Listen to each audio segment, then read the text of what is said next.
నిదురలో నీ కల చూసి తుళ్ళిపడిన ఎదకి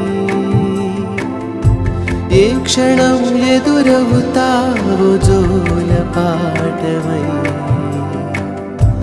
ఆకలని అడగక ముందే నోటి ముద్ద నువ్వై ఏ కథలు వినిపిస్తావో జాబిలమ్మ